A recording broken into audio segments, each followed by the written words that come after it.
Clear sa paniud to bago pa man ta na mahaw ato sa ko babaw palit sa ko mga gulay kay magulay ko. Magbaktas ako kay isa ra muna kaluksuhan god. Tanawa, di ba isa ra na kaluksuhan ron. Da, abot na.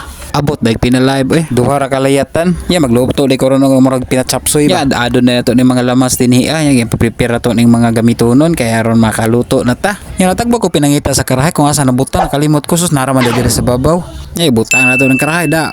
Ya sugdan na to nig dabdab ni karahay para makaluto na ta. Ya butangan nig mantika.